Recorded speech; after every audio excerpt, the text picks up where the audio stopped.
Turbo അടുത്ത hit loading. Trailer എന്നാ trailer, ഭയങ്കര ട്രെയിലർ, രസമുണ്ട്, ചുമ്മാ പൊളിപ്പടം. അപ്പോൾ ദേ വീണ്ടും മമ്മൂട്ടി ഗ്ലാമർ സീന് ബഹളം, ആക്ഷൻ പടം. ഡയറക്ടർ വൈശാഖ്, ഇതിന് മുമ്പ് വേറെ പടങ്ങളൊക്കെ ഉണ്ട്, എനിക്കതൊന്നും കണ്ടിട്ട് ഇഷ്ടപ്പെട്ടിട്ടില്ല. പക്ഷെ ഇത് കണ്ടിട്ട് എന്തോ ഒരു ഇച്ചിരി അഡ്വാൻസ്ഡ് ടെക്നോളജി പോലെ തോന്നുന്നുണ്ട്. ഇത് വേറെ സംഭവമാണ്. അതുമല്ല, മമ്മൂട്ടി കമ്പനിയാണ് പ്രൊഡക്ഷൻ. അവരത് കാര്യമായിട്ട് അറിഞ്ഞിട്ടല്ലാതെ ഇപ്പോൾ പടങ്ങളൊന്നും എടുക്കുന്നില്ലല്ലോ. മറ്റേ പുള്ളി ചെയ്യുന്ന പോലെ വാരി വലിച്ച് വാരുന്നതും പോകുന്നതും പൃഥ്വിരാജും എല്ലാം കൂടെ കൂടി. മമ്മൂട്ടി പൃഥ്വിരാജിനെ ഒഴിവാക്കി കേട്ടോ. ശരിക്കും പറഞ്ഞാൽ ഇടയ്ക്കൊന്ന് കൂടിയതാ, ചെന്ന് പറ്റി കൂടിയതാ മമ്മൂട്ടിയുടെ കൂടെ. പിന്നെ അടുപ്പിച്ചില്ല. മമ്മൂട്ടി കാര്യം മനസ്സിലായി, നിനക്ക് പറ്റിയ സ്ഥലം ഇതല്ല, അങ്ങോട്ട് പോകാൻ പറഞ്ഞു. പറ്റിയ സ്ഥലത്താണ് എത്തിയത്. പൃഥ്വിരാജിന് ചേരുന്ന പണി എന്ന് പറഞ്ഞാൽ അതൊക്കെയാണ്. ഇമ്മാതിരി തള്ളും അല്പത്തരവും പൊങ്ങച്ചവും ആരംഭവും ഒക്കെ നടക്കുന്ന ഏരിയ എന്ന് പറയുന്നത് ഇത് മറ്റേ സ്ഥലത്താണ്. പുള്ളി അതുകൊണ്ട് അവിടെ തന്നെ പോയി കൂടി. അതുകൊണ്ട് അങ്ങനത്തെ സിനിമകൾ, അങ്ങനത്തെ തള്ളു സിനിമയൊക്കെ ആയിട്ട് നടപ്പിപ്പോൾ. ഈ പടം പക്ഷെ കൊള്ളാം, ഇത് പൊളിക്കും. കണ്ടിട്ട് അങ്ങനെയാണ് തോന്നുന്നത്. Super trailer.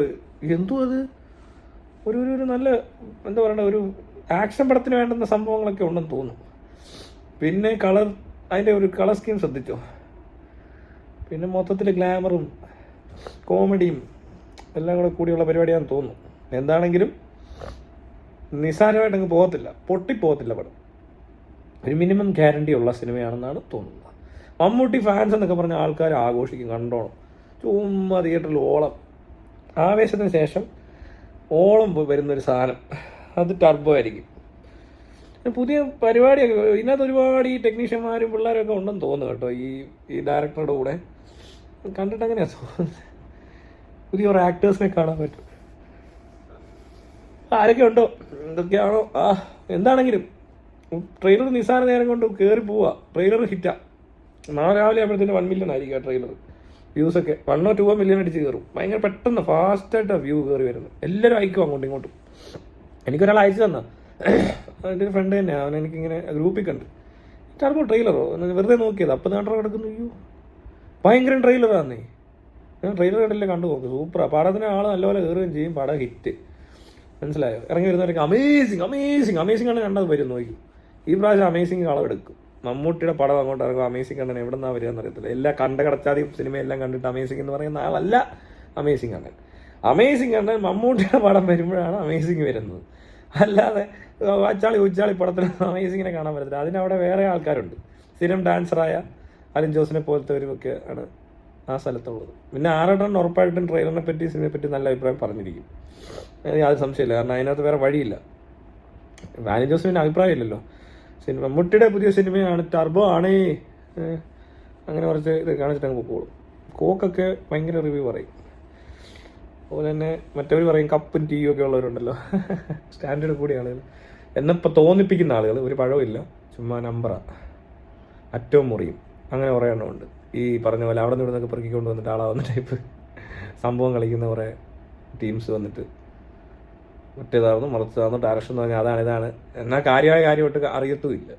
ആട് ജീവിതം കണ്ടിട്ട് എല്ലാവരും ഭയങ്കര സംഭവമൊക്കെ പറഞ്ഞിട്ട് അവസാനം അത് ആട് ജീവിതം അല്ലാന്ന് എസ്കേപ്പ് ഫ്രം ഡെസേർട്ട് ആണെന്ന് അറിഞ്ഞിട്ട് പോലും അതൊക്കെ അപ്പോഴാണ് അറിയുന്നത്. പറഞ്ഞപ്പോഴറിഞ്ഞത് ആ സിനിമ കണ്ടൊന്നുമില്ല. പക്ഷെ എനിക്കത് മനസ്സിലായി എന്തോ അത്. ഈ പറഞ്ഞ ഭയങ്കര റിവ്യൂവേഴ്സാണ് ഇവിടെ. സിനിമ തന്നെ കണ്ടു കിടക്കും എല്ലാം കൂടെ. അവന്മാർക്കിത് മനസ്സിലായില്ല. ഇത് കഷ്ടമുണ്ടെന്ന് ഇവിടെ ഉള്ളവന്മാരുടെ കാര്യം വലിയ കഷ്ടമാണ്. എന്തോ പറയണം, അത്രേ ഉള്ളൂ. അല്ല എന്താ നടന്നത്, എവിടെ നടന്നത്, അത് ഒരു വീഡിയോ ഇട്ട് അതോടെ തീർന്നു. എന്തോ പണി ചെയ്യുന്ന പോലെ രാവിലെ എഴുന്നേറ്റ് ഇത്രയും കാര്യം പറയണം, ഇത്രയും പഠിച്ചിട്ടുണ്ട്, ഇത്രയും എനിക്കറിയാം, അതേ അറിയത്തുള്ളൂ. ആ ഫോർമാറ്റിനകത്തുള്ളതൊക്കെ ഉണ്ടോ എന്ന് നോക്കും പോയിട്ട് പടത്തിൽ. അല്ല ഒരു പഴം അറിയത്തില്ല. സിനിമ റിവ്യൂസ് മഹാമോശം എടുത്തേ. അവർക്ക് അറിയത്തില്ല എന്താ റിവ്യൂ ചെയ്യുന്നതെന്നോ എന്തോ നടന്നതെന്നോ എവിടെയാ. പിന്നെ കോക്ക് മാത്രമേ ഉള്ളൂ കുറച്ചെങ്കിലും ഭേദം കൂട്ടത്തിൽ. പക്ഷെ എന്നാൽ പോലും ഭയങ്കരമല്ല.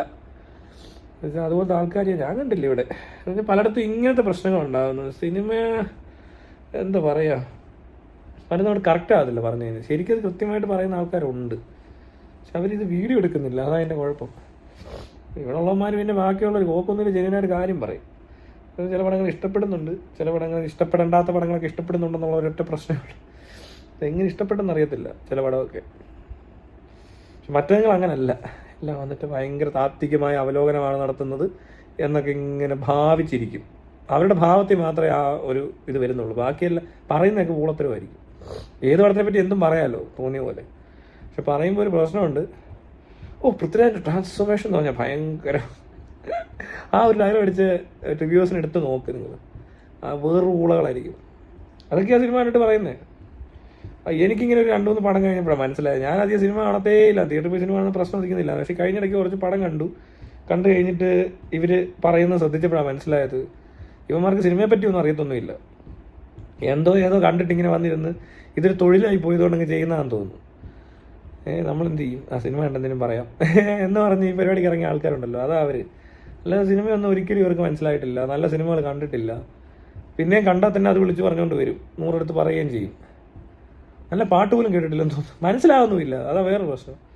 ഇത് എന്തിനിങ്ങനെ ചെയ്തു, എന്താണ് സംഭവിച്ചത്, ഇത് വേറെ ഏതെങ്കിലും രീതിയിൽ ചെയ്യാൻ പറ്റുമായിരുന്നു എന്നൊന്നുള്ള ആ ധാരണയൊന്നുമില്ല. ചുമ്മാ കണ്ടിരുന്ന് കൊണകൊണാന്ന് അതിനകത്ത് അതുണ്ടാകുന്നു ഇത് അതൊക്കെ എല്ലാവർക്കും മനസ്സിലാകുന്ന കാര്യങ്ങളേ ഉള്ളൂ. ഇവിടെ ഈ വണ്ടിയുടെയൊക്കെ റിവ്യൂ ചെയ്യുന്ന പോലെ ഫോണിൻ്റെയൊക്കെ റിവ്യൂ ചെയ്യുന്നത് സ്പെക്ക് വായിക്കുക, എന്നിട്ട് പറയും ഇതിനകത്ത് അതില്ല മറ്റതിനകത്ത് അതുണ്ടെന്ന്. അതൊക്കെ ഇവിടെ വിദ്യാഭ്യാസമുള്ളവർക്ക് എല്ലാവരും മനസ്സിലാവും. ഇനി അത്രയ്ക്ക് അക്ഷരാഭ്യാസം ഇല്ലാത്തവരാണ് ഫോൺ മേടിക്കുന്നത്, ഒത്തിരി പേര് എല്ലാവരും മേടിക്കുന്നുണ്ട്. അപ്പോൾ അതുപോലത്തെ ആൾക്കാർക്ക് ഇവന്മാരുടെയൊക്കെ വീഡിയോ കാണുന്നതായിരിക്കും. എനിക്കറിയത്തില്ല എങ്ങനെയാണ് ഇത് മനസ്സിലാകുന്നത്. കുറേ മണ്ടത്തിനും വിളിച്ച് പറഞ്ഞേക്കെ. എനിക്കൊക്കെ ആണെങ്കിൽ ഒരു സാധനം എടുക്കണേൽ ഞാൻ നേരെ ഒരു കാര്യമായ ഒരു ഗൂഗിൾ പരതല നടത്തും, ഇതൊക്കെ തമ്മിൽ കമ്പയർ ചെയ്യും, പെട്ടെന്ന് പരിപാടി കഴിയും. അതിന് വേറൊരാൾ പറയുന്നൊന്നും ഞാൻ കേട്ടിട്ടേ ഇല്ല ഇന്നവരെ ഒരു സാധനത്തിനും. അത് ഈ മണ്ടന്മാരല്ലേ ഇവന്മാർ, ഏതവനാണെങ്കിലും മണ്ടനാണ്, അത് യാതൊരു സംശയമില്ല. ഇവർ തന്നെ ഇത് തന്നെ പറയുന്നു ഇരുന്ന്. നമ്മൾ നോക്കുമ്പോൾ ഇത് കാണുന്നുണ്ട്, വായിക്കാൻ അറിയാം, എഴുതിയിരിക്കുന്ന മനസ്സിലാവുന്നുണ്ട്. അതുകൊണ്ട് ഇങ്ങനെയുള്ള പാടുകളൊന്നും പറയുന്ന കേൾക്കേണ്ടി വന്നിട്ടില്ല ഒരു കാര്യത്തിലും. ഇനി അഥവാ ചോദിക്കുകയാണെങ്കിൽ ഇതിനകത്ത് എക്സ്പേർട്ട് ആയിട്ടുള്ള ആരെങ്കിലും ഉണ്ടെങ്കിൽ അവരോട് ചോദിക്കും. അത് ഈ പറഞ്ഞ പോലെ ടെലിഫോൺ എന്താ പറയുക റിപ്പയറിലോ അല്ലെ സെയിൽസിലൊക്കെ ഉള്ള ആൾക്കാരാണ് ചോദിക്കുക, ഇങ്ങനെ ഒരു സാധനം വന്നിട്ടുണ്ട് എങ്ങനെയുണ്ട്, അതിനെപ്പറ്റി എന്താ അഭിപ്രായം എന്ന് ചോദിച്ചാൽ അവർ കൃത്യമായിട്ട് പറഞ്ഞു തരുമല്ലോ. അവരും പറയാൻ പോകുന്നിടം ഇറങ്ങിയിട്ടേ ഉള്ളൂ, കൃത്യമായിട്ടൊന്നും നമുക്ക് പറയാൻ പറ്റത്തില്ല, ബാറ്ററിയുടെ കാര്യം എനിക്കറിയത്തില്ല എന്നൊക്കെ പറയത്തില്ലേ എന്ന് പറഞ്ഞാൽ പറയും. പക്ഷേ ഈ റിവ്യൂവർ അങ്ങനെ അല്ലെന്ന്, അവൻ കിട്ടുമ്പോഴേ എടുത്ത് വെച്ചങ്ങ് പറഞ്ഞു കളയും. എങ്ങനെ ഇത് സാധിക്കുന്നതെന്ന് എനിക്ക് മനസ്സിലായിട്ടില്ല പലപ്പോഴും. വണ്ടിയുടെയോ ഫോണിൻ്റെയോ അല്ല എന്ത് സാധനത്തിനാണ്, സിനിമയുടെ ആണെങ്കിൽ ഓക്കെ കണ്ടുടനെ പറയാൻ പറ്റും, സിനിമ 1 മാസം കഴിഞ്ഞിട്ട് പറയേണ്ട കാര്യമൊന്നുമില്ല. പക്ഷേ ഈ ഫോണ് വണ്ടികളൊക്കെ എന്ന് വെച്ചാൽ ഉപയോഗിച്ച് കുറച്ച് കഴിയുമ്പോഴാണ് ഇതിൻ്റെയൊക്കെ ശരിക്കുള്ള പ്രശ്നങ്ങൾ അറിയുന്നത്, അല്ലെങ്കിൽ ആ ഒരു ക്വാളിറ്റി മനസ്സിലാകത്തുള്ളൂ. ഇറങ്ങിയ മാടൊന്നും പിടികിട്ടത്തേ ഇല്ല. 5 ദിവസം ഉപയോഗിച്ചാൽ ഒന്നും കാര്യം മനസ്സിലാകത്തില്ല. ഈ ഉമ്മായിരുന്നു റിവ്യൂ എന്നൊക്കെ പറഞ്ഞു, അത് ആ ഫോൺ സൂപ്പറാണെന്നും പറയും. എന്നിട്ട് അത് ഈ പലതും പറയേണ്ട കാര്യമില്ലാത്ത സാധനങ്ങൾ, ഐഫോണിൻ്റെയൊക്കെ ഏറ്റവും ലേറ്റസ്റ്റ് മോഡൽ വരുമ്പോൾ വാ ഇത് സൂപ്പറാണ് മറ്റേത് മറിച്ചാന്ന് പറയേണ്ട കാര്യമില്ല ആരും. അങ്ങനത്തെ കുറേ പരിപാടി അവതരിപ്പിക്കുന്നു കുറേ പേര്. അതെന്ത് പരിപാടിയാണെന്ന് മനസ്സിലായില്ല. എന്തത് എനിക്കറിയത്തില്ല. അങ്ങനെ വണ്ടി ഇറങ്ങുമ്പോൾ വരും കുറേ എണ്ണം, ഈ വണ്ടി സൂപ്പർ, മറ്റേ വണ്ടി സൂപ്പർ, പക്ഷേ അതിനകത്തുള്ള ചിലത് ഇതിനകത്തില്ലെന്നൊക്കെ. അതൊക്കെ വെറുതെ ചുമ്മാ എഴുതിയിട്ടിട്ടുണ്ട്. ചുമ്മാ കമ്പയർ ദീസ് 2 ബൈക്സ് ഏത് പേരാണോ അതങ്ങ് ഇട്ടാൽ മതിയില്ല, കാറ് ഗൂഗിൾ കാണിച്ചു തരും. ഞാൻ അപ്പുറത്തോട്ട് പറയണമെന്നുണ്ടെങ്കിൽ കൂടുതൽ ഇതിനൊക്കെ വലിയ ഭംഗിയായിട്ടൊക്കെ നമുക്ക് പറയാൻ പറ്റും, ഇവന്മാർ പറയുന്നതൊക്കെ നല്ലപോലെ ഷൂട്ട് ചെയ്യാനും പറ്റും. പക്ഷേ ഇതൊരു തൊലിഞ്ഞ പണിയായതുകൊണ്ട് അന്തസ്സില്ലാത്ത പരിപാടി ഇവിടെ തോന്നുന്നുകൊണ്ടാണ് ചെയ്യാത്തത്. അതിനകത്തുനിന്ന് എന്താ അഭിപ്രായം ഉള്ളത്? എവിടെയെങ്കിലും പറയുമോ മോശം എടുക്കരുതെന്നാലും പറയുന്നത് കേട്ടിട്ടുണ്ട്, അത് വളരെ കുറവാണ്. ഫുഡ് ബ്ലോഗേഴ്സ് അതുപോലെ തന്നെ വേറെ ചില സാധനങ്ങൾ. ഈ ഫുഡ് എന്ന് പറയുന്നത് അവൻ കഴിക്കുമ്പോൾ നല്ലതായിരിക്കും, നാളെ ഷെഫ് മാറി എല്ലാം വേണ്ട എന്തെങ്കിലും സംഭവിച്ചു, എന്തെങ്കിലും മണ്ടത്തിനും പറ്റുന്ന ഇത് ഫുഡ് പോയിസണൊക്കെ ഉണ്ടായി മിക്ക കടയെ പറ്റി നല്ല പറഞ്ഞിട്ട് ഇറങ്ങുന്ന അവസ്ഥയാണ്. അതൊന്നും അങ്ങനെ പറയേണ്ട കാര്യമില്ല ശരിക്കും.